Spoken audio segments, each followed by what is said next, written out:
ചെങ്കള നമ്മൾ കിച്ചണൊക്കെ ചെയ്യുമ്പോഴേ ചില കിച്ചണിലെങ്കിലും ഇതുപോലെ ഒരു സ്പേസ് ഉണ്ടാവും. അതായത് കിച്ചണിൽ നമ്മൾ സ്പേസ് ലാഭിക്കാൻ വേണ്ടിയിട്ട്, കിച്ചണിൻ്റെ ഏരിയ ലാഭിക്കാൻ വേണ്ടിയിട്ട് പുറത്തോട്ട് ഒരു സ്ലാബ് പ്രൊജക്ഷൻ ചെയ്തുകൊണ്ട് വാർത്തിട്ട് അതിന് ഗ്രില്ലിട്ടുകാണ്ട് ഒരു സിങ്ക് ഏരിയ ചെയ്യാറുണ്ട് ചില കിച്ചണെങ്കിലും. അങ്ങനെ ചെയ്യുന്ന സമയത്ത് ഈ ഒരു ചുമര് ചിലപ്പോൾ നമ്മൾ വെട്ടുകല്ല് ഉപയോഗിച്ചിട്ടാകും പടവ് ചെയ്തിട്ടുണ്ടാവുക, ചിലപ്പോൾ ബ്രിക്കൊക്കെ ഉപയോഗിച്ചിട്ട് ചെയ്യാറുണ്ട്.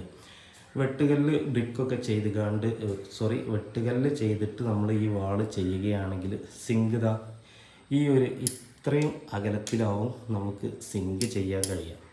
അപ്പോൾ ആ സമയത്ത് നമ്മൾ ഈ സിങ്ക് ചെയ്യുന്ന സമയത്ത് ഈ വാളൊന്ന് കുറച്ച് നമ്മൾ കട്ട് ചെയ്ത് കൊടുത്തിട്ട് സിങ്ക് ഇങ്ങോട്ട് അടുപ്പിക്കുകയാണെങ്കിൽ നമുക്ക് ഇവിടെ നിന്ന് ഈ സിങ്ക് യൂസ് ചെയ്യാൻ കുറച്ച് ഒരു നല്ല സുഖമായിട്ട് നമുക്ക് യൂസ് ചെയ്യാൻ കഴിയും.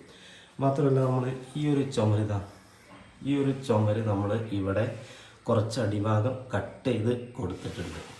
അത് എന്തിനാണെന്ന് ചോദിച്ചു കഴിഞ്ഞാൽ നമ്മൾ എവിടെ നിൽക്കുകയാണെങ്കിലും നമ്മളെ മുൻപാദം കുറച്ച് മുന്നിലോട്ടാഞ്ഞായിരിക്കും നിൽക്കുക.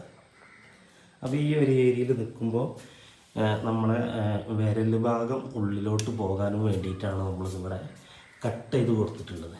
അങ്ങനെ കട്ട് ചെയ്ത് കൊടുക്കുമ്പോൾ നമുക്ക് സുഖമായിട്ട് നിന്നിട്ട് ഒന്നുകൂടി നമുക്ക് അവിടെ നിൽക്കാനൊരു സുഖം തോന്നും. അപ്പോൾ അതിനും വേണ്ടിയിട്ടാണ് നമ്മളിവിടെ കട്ട് ചെയ്ത് കൊടുത്തിട്ടുള്ളത്. അപ്പോൾ നമ്മൾ ഇതുപോലെയൊക്കെ ഉള്ള ഏരിയകളിൽ നമ്മൾ കട്ട് ചെയ്യാതൊക്കെ ചെയ്ത് കഴിഞ്ഞാൽ ഈ സിങ്ക് യൂസ് ചെയ്യുന്ന വ്യക്തികൾക്ക് ഭാവിയിൽ ബാക്ക് പെയിനൊക്കെ വരാൻ സാധ്യത വളരെ കൂടുതലാണ്.